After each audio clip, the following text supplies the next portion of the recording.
श्रोत्यांनो, स्तोत्रसंहितेतील एक अवतरण वापरून इब्री लोकासपत्र याचा लेखक देवाला ख्रिस्ताला म्हणतो, मर्त्य मानव तो काय की तू त्याची आठवण करावीस, आणि मानव तो काय की तू त्याला दर्शन द्यावेस. परात्पर देवाने निर्माण केलेल्या या अफाट विश्वाच्या रचनेत मानवाची किंमत क्षुल्लक आहे, आणि तो तर नश्वरही आहे. त्याच्या शरीरातल्या द्रव्यांना रसायनांमध्ये विभागले तर बाजारात त्याची किंमत 150 रुपयांपेक्षा अधिक भरणार नाही. मानवी शरीराचा विचार केला तर ते फार मौल्यवान नाही. मानवी मनाविषयी म्हणाल तर मानवाला वाटते त्याच्याजवळ ज्ञान आहे, परंतु वास्तविक तो फारच कमी जाणतो. देवाच्या या अफाट विश्वाविषयी मनुष्य जे काही जाणतो ते अगदीच अल्पासे आहे. मानव एक मर्यादित बुद्धीचा व सामर्थ्याचा प्राणी आहे, आणि त्याच्या आत्मिक स्थितीविषयी म्हणाल तर तो हरवलेल्या स्थितीत आहे. तो पाप, मरण व सैतान यांच्या बंधनात आहे व त्याला तारकाची गरज आहे. अशा यत्किंचित नश्वर माणसाची देवाने का आठवण ठेवावी आणि त्याने त्याला का दर्शन द्यावे? पवित्र शास्त्र आम्हाला सांगते की पवित्र परात्पर देव पापी माणसाशी समेट करू इच्छित होता. त्याला आपल्या समक्षतेत पुन्हा घेऊ इच्छित होता. म्हणून त्याने ख्रिस्ताद्वारे पापी मर्त्य मानवाची भेट घेतली. त्याने आमची पापात हरवलेली स्थिती पाहिली आणि त्यातून आमची सुटका व्हावी म्हणून त्याने आमची भेट घेतली. इब्री लोकासपत्र 2 अध्याय आणि 7 वचन आता आपण वाचूया. इब्री लोकासपत्र 2 अध्याय 7 वचन. तू त्याला देवदूतापेक्षा किंचित काल कमी केले आहे. तू त्याला गौरव व थोरवी ह्यांनी मुकुट मंडित केले आहे, आणि तू आपल्या हातच्या कृत्यांवर त्याला नेमिले आहे. तू सर्व काही त्याच्या अधीन त्याच्या पायाखाली ठेविले आहे. सर्व काही त्याच्या अधीन ठेविले आहे. श्रोत्यानो, देवाने मानवाला विश्वाच्या निर्मितीच्या वेळेस देवदूतांपेक्षा किंचित कमी केले. 8वे स्तोत्र हा विचार अगदी स्पष्टपणे मांडते. परंतु आज आपण पाहतो की मानवाने फार खालची पातळी गाठली आहे. देवाने त्याला आपल्या प्रतिमेत घडवले. ती प्रतिमा त्याने आपल्या पापामुळे पूर्णपणे विकृत करून ठेवली आहे. आपल्या बंडखोर अवज्ञा करणाऱ्या वृत्तीमुळे त्याने देवाचे गौरव व कृपा यांना झुगारून दिले आहे. ज्या मुखाने देवाची स्तुती करावी त्या मुखाने तो देवाविरुद्ध दुर्भाषण करीत आहे. देवाने त्याला आपल्या हातच्या कृत्यांवर नेमिले. त्या निर्मितीची लोभामुळे त्याने नासाडी केली आहे. श्रोत्यानो, पवित्र शास्त्र येथे आम्हाला माणसाचे विकृत स्वरूप दाखवित नाही, तर देवाची मानवाविषयीची मूळ योजना दाखवित आहे. मानवाने स्वतःला पापामुळे विरूप करून ठेविले आहे. ही सध्याची वास्तवता आहे, आणि विरूप व विकृत झालेल्या मानवाला पुन्हा सुरूप करण्यासाठी प्रभू येशू ख्रिस्त या पृथ्वीवर आला. तो देवदूतांपेक्षा श्रेष्ठ आहे, परंतु तो मानवाकरिता मानवासारखा देवदूतांपेक्षा कनिष्ठ झाला. तो तुमच्या व माझ्यासाठी देवदूत नाही, तर मानव बनला. तो या पृथ्वीवर आला तेव्हा तो देवदूतांपेक्षा कनिष्ठ होऊन आला. त्याने तसे केले कारण तसे करून तो मानवासमोर देवाला प्रकट करू शकला. त्याने आपल्या जीवनाद्वारे देवाला पृथ्वीवर आणले आणि आपल्या मरण व पुनरुत्थानाद्वारे मानवाचा देवाशी समट घडवला, आणि तसे करून मानवाला आपल्यामध्ये स्वर्गात नेले. आज तुम्ही व मी स्वर्गात जाऊ शकतो कारण आम्ही ख्रिस्तामध्ये आहोत. देवाची मानवाविषयी मूळ योजना काय होती पहा. तू त्याला गौरव व थोरवी यांनी मुकुट मंडित केले आहे, आणि तू आपल्या हाताच्या कृत्यांवर त्याला नेमिले आहे. परंतु आपण याआधीच पाहिले की मानवाने आपल्या पापामुळे देवाच्या या योजनेत अडखण आणले आहे. म्हणून परमेश्वराने त्याच्या उद्धार कार्याच्या द्वारे मानवाला त्या मूळ योजनेत पुन्हा सामील करून घेतले आहे. या उद्धार कार्याला येशू ख्रिस्ताने आपल्या मरण व पुनरुत्थानाद्वारे सिद्धीस नेले, व मानवाने देवासमोर जी जागा गमावली होती ती त्याला ख्रिस्ताने पुन्हा मिळवून दिली आहे. ही गोष्ट ख्रिस्ताने देवदूतापेक्षा कमी होऊन मानव बनून सिद्ध केली. देवाच्या कृत्यांवर नेमिले जाण्याचा अधिकार देवाने मानवाला दिला, देवदूतांना नाही. हे लक्षात घ्या. आता आपण 2 अध्याय 8 वचन वाचूया. हे वचन सांगतं, म्हणजे त्याच्या अधीन ठेविलेले नाही असे काही राहू दिले नाही, परंतु सर्व काही त्याच्या अधीन ठेविले आहे असे अजून आपल्या दृष्टीस पडत नाही खरे. प्रिय श्रोत्यांनो, ही सर्व वचने गुंतागुंतीची असल्याने मला तुम्हाला पुन्हा एकदा थोडक्यात यातील विचार सांगू द्या. पहिला विचार या ठिकाणी हा मांडला आहे की देवाने आपल्या मूळ योजनेप्रमाणे मानवाला देवदूतापेक्षा किंचित कमी असे केले. त्याने त्याला गौर व थोरवी यांनी मुकुटमंडित केले व आपल्या हातच्या कृत्यांवर त्याला नेमिले. ही देवाची मूळ योजना होती, परंतु मानवाने त्याच्या अवज्ञेने या योजनेत अडखण निर्माण केले. त्याने आपल्या पापामुळे देवासमोरचे आपले स्थान गमावले. आता त्याला ते स्थान पुन्हा मिळावे म्हणून देवाने ख्रिस्ताला मानव रूपाने या पृथ्वीवर पाठविले. म्हणजे ख्रिस्त स्वतः देव असूनही देवदूतांपेक्षा कनिष्ठ असलेला मानव बनला. त्याने मानवासाठी उद्धार कार्य सिद्धीस नेले आणि त्याच्यावर जे विश्वास ठेवतात त्यांना त्याने देवासमोर पूर्वीचे स्थान पुन्हा मिळवून दिले. आता या उतार्यात दुसरा जो विचार मांडलेला आहे तो फक्त ख्रिस्ताविषयी आहे. या आधीचा विचार ख्रिस्त, मानव, देवदूत, उद्धार कार्य यांच्या संदर्भात होता. आता ख्रिस्ताने देवदूतापेक्षा कमी होऊन जे उद्धार कार्य केले त्यामुळे ख्रिस्ताचे काय झाले ते सांगितले आहे. आपण वाचतो की देवाने सर्व काही त्याच्या अधीन ठेविले आहे, परंतु सध्या आम्हाला तसे दिसत नाही. याचा अर्थ असा की पुढे जेव्हा ख्रिस्त या पृथ्वीवर राज्य करेल तेव्हा सर्व काही त्याच्या अधीन राहील. तेव्हा आम्हाला दवाखाने किंवा तुरुंगांची गरज भासणार नाही. दारिद्र्य किंवा गुन्हे आणखी राहणार नाहीत. देवाने ख्रिस्ताच्या अधीन सर्व काही ठेविले आहे. हे भविष्य अजून परिपूर्ण व्हायचे आहे. आता ख्रिस्ताविषयी आणखी काय सांगितले आहे ते ऐका. 9 वचन पहा. देवाच्या कृपेने प्रत्येकाकरिता मरणाचा अनुभव घ्यावा म्हणून ज्याला देवदूतांपेक्षा किंचित काल कमी केले होते तो येशू मरण सोसल्यामुळे गौरव व थोरवी ह्यांनी मुकुटमंडित केलेला असा आपण पाहतो. श्रोत्यांनो, तुम्हाला ठाऊकच असेल की येशू त्याच्या लोकांना पापापासून तारणार होता म्हणून त्याचे नाव येशू असे ठेवण्यात आले. त्या येशूला देवदूतांपेक्षा किंचित कमी असे करण्यात आले होते. म्हणजे काही काळाकरिता त्याने मानव रूप धारण केले होते. त्याने मरण सोसल्यामुळे त्याला गौरव व थोरवी यांनी मुकुटमंडित केले. तो या पृथ्वीवर आला आणि त्याने तुमच्या व माझ्या वाटेचा मरणदंड स्वतः सोसला. तो निर्दोष निष्कलंक असतानाही त्याने आमचे पाप आपणावर घेतले व आमची शिक्षा त्याने भोगली. म्हणून त्याला गौरव व थोरवी यांनी मुकुटमंडित करण्यात आले. लक्षात घ्या श्रोत्यांनो की आज तो गौरवामध्ये आहे. तो देवाच्या गौरवात आसनस्थ झालेला आहे. तो खऱ्या देवापासून खरा देव होता व आहे, पण आज तो खऱ्या मानवापासून खरा मानव आहे. त्याने मानवी रूप धारण केले व त्याने तसे केले म्हणून त्याला गौरव व थोरवी यांनी मुकुटमंडित करण्यात आले. तो देवासमोर गौरवाने मंडित झालेला मानव आहे. त्याने मरणाचा अनुभव घेतला असे म्हटले आहे. म्हणजे त्याने खरोखर मरण सोसले. नुसत्या यातना नाही तर मरण त्याने अनुभवले. ते त्याने तुमच्या व माझ्याकरिता केले.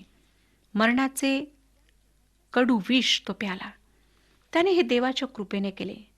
आम्हा मर्त्य मानवाचा उद्धार अशा अप्रतिम पद्धतीने केला जाणे ही देवाची आमच्यावरची कृपा आहे. आज केवळ आपल्या कृपेखातर देव आम्हाला तारणाचा अनुभव देत आहे. आमच्यासाठी राखून ठेवलेली मरणदंडाची शिक्षा भोगणारा ख्रिस्त आज आता देवाच्या गौरवामध्ये त्याच्या उजवीकडे आसनस्थ झाला आहे. तो तुमच्या नजरेस पडला आहे काय? आपल्या विश्वासाच्या नजरेने तुम्ही त्याला पाहू शकता काय? जे त्याला आपल्या आत्मिक नजरेने पाहू शकतात त्यांच्यासाठी तो देव पित्याजवळ सतत मध्यस्थी करीतो. 2 अध्याय 10 वचन आता पुढे वाचूया. कारण ज्याच्यासाठी सर्व काही आहे व ज्याच्याद्वारे सर्व काही आहे त्याने पुष्कळ पुत्रांना गौरवात आणताना त्यांच्या तारणाचा जो उत्पादक त्याला दुःख सहनाच्या द्वारे परिपूर्ण करावे हे त्याला उचित होते. ख्रिस्ताद्वारे सर्व काही आहे आणि ख्रिस्तासाठी सर्व काही आहे. या विश्वाची निर्मिती त्याच्या इच्छेने झाली. त्याला ती हवी होती म्हणून झाली. ख्रिस्त म्हणजे देवाचा साक्षात्कार झालेला माणूस नाही. तो एखादा धार्मिक अवतार नाही. तो एखाद्या उदात्त ध्येयासाठी मरण पत्करलेला हुतात्मा नाही किंवा आमच्या समोर देवाने घालून दिलेले एक उदाहरण नाही. तो या जगाचा निर्माता आहे. त्याच्या इच्छेनुसार हे विश्व अस्तित्वात आले. त्या ह्या निर्मात्याला हे योग्य वाटले की त्याने पुष्कळ पुत्रांना गौरवात आणताना त्यांच्या तारणाचा जो करता त्याला दुःख सोसण्याने परिपूर्ण करावे. लक्षात घ्या की आमच्या निर्माणकर्त्याची पुष्कळ पुत्रांना गौरवात आणण्याची योजना आहे. ती सध्याच्या काळाविषयी योजना आहे. आम्हाला श्रोत्यांची जी पत्रे येतात त्यातील काही पत्रे स्पष्ट नमूद करतात की या पत्र लेखकांचे जीवन अत्यंत हीन दर्जाचे, अनैतिक, अत्याचारात बुडालेले होते. परंतु येशू ख्रिस्ताने त्यांना त्यांच्या पापांच्या बंधनातून सोडविले आणि आता ते नवीन जीवन जगत आहेत. रोज जगभर अनेक लोक आपली पापे पदरी घेऊन ख्रिस्ताकडे येत आहेत व त्याने सिद्ध केलेले तारण स्वीकारित आहेत. ख्रिस्त पुष्कळ पुत्रांना आज गौरवात आणीत आहे. आता असे करीत असताना त्यांच्या तारणाचा जो करता त्याला दुःख सोसण्याने परिपूर्ण करावे हे योग्य होते. श्रोत्यानो, कर्ता म्हणजे जो एखादे कार्य करून ते शेवटास नेतो त्याला आपण कर्ता म्हणतो, होय ना? ख्रिस्त आमच्या तारणाचा कर्ता आहे.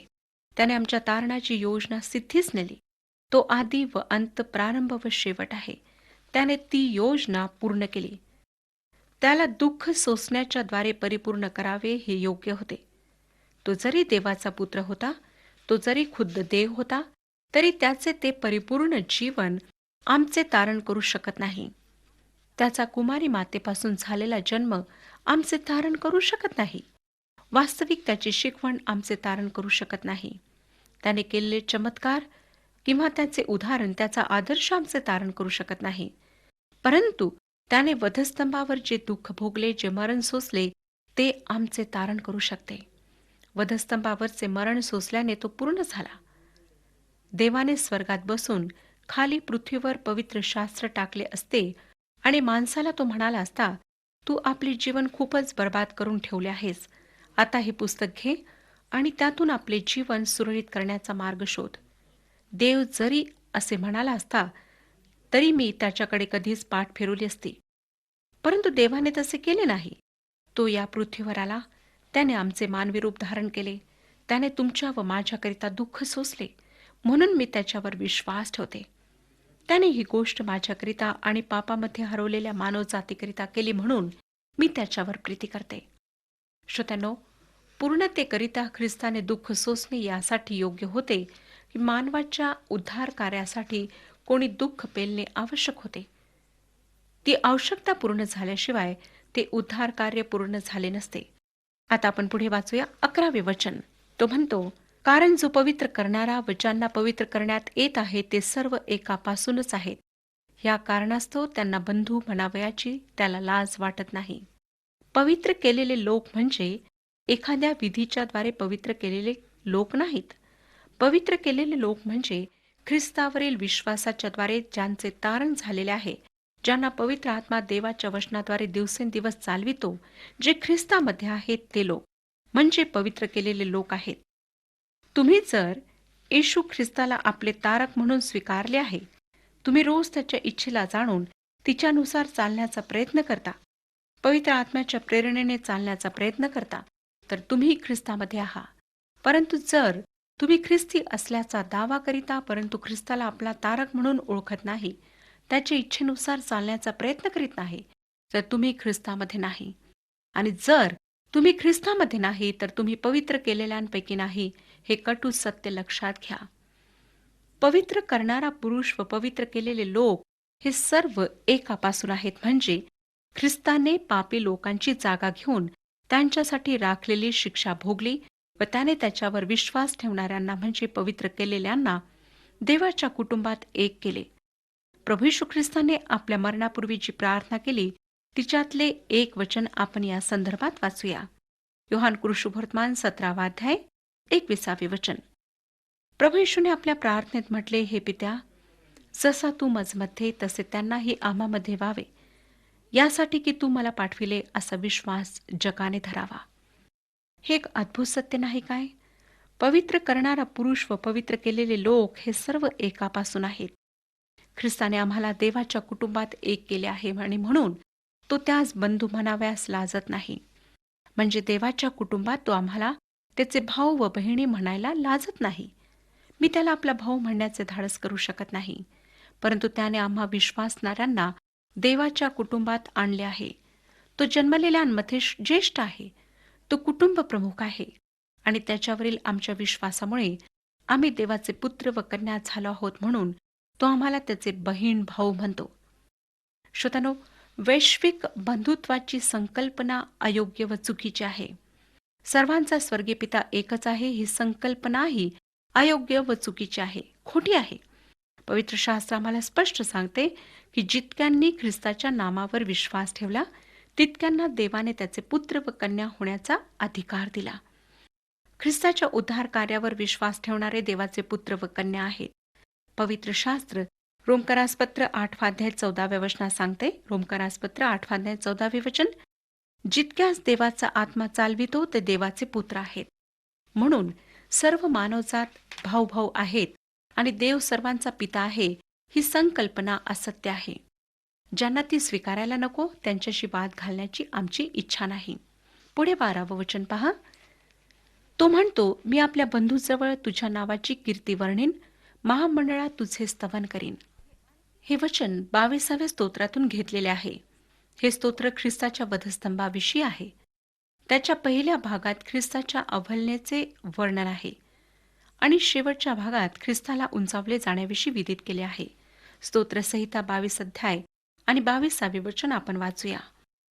मी आपल्या बांधवांजवळ तुझ्या नामाची कीर्ती वर्णीन, लोकसभेत तुझे स्तवन करीन.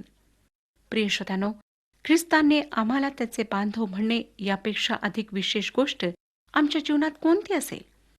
मला वाटतं आपण या ठिकाणी थोडे थांबून जरा विचार करूया. तुमचे नातेवाईक कोण आहेत? कोणी विशेष अधिकारावर असलेले, खूप पैसा अडका असलेले लोक ते आहेत का? तुम्ही त्यांच्याविषयी काय काय विचार करता? तुम्हाला त्यांच्याविषयी अभिमान वाटतो ना? गर्व वाटतो ना?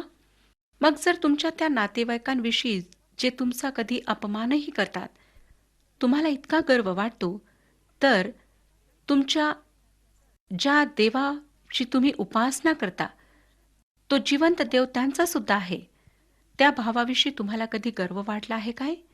मी विनोद करीत नाही. नीट गंभीरपणे विचार करा. तुम्ही त्याला भाऊ म्हणत नाही, पण तो तुम्हाला भाऊ म्हणतो.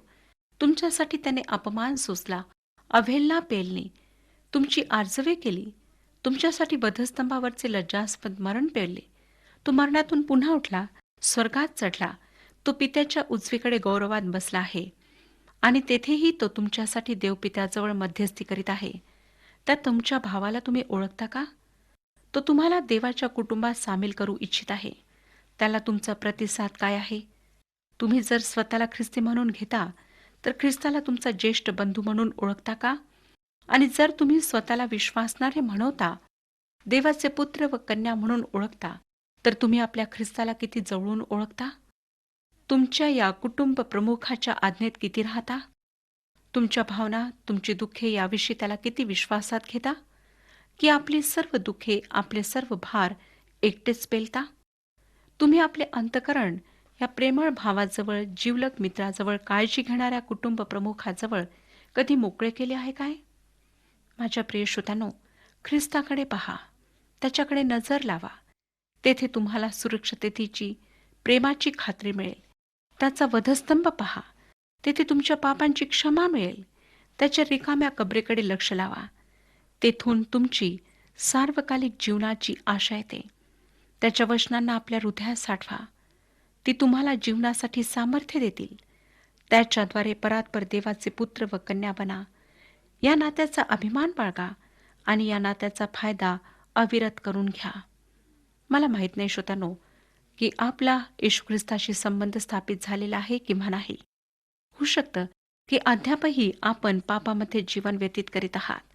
अद्यापही त्याच्याशी आपले कोणतेच नाते नाही. आज परमेश्वर आपणाला संधी देत आहे. आपल्या पापांबद्दल पश्चाताप करा, त्या पापांची क्षमा मागा आणि ख्रिस्ताच्याद्वारे परमेश्वराचे पुत्र आणि कन्या व्हा. परमेश्वर ह्या विषयात आपले मार्गदर्शन करो आणि आपणाला आशीर्वाद देव.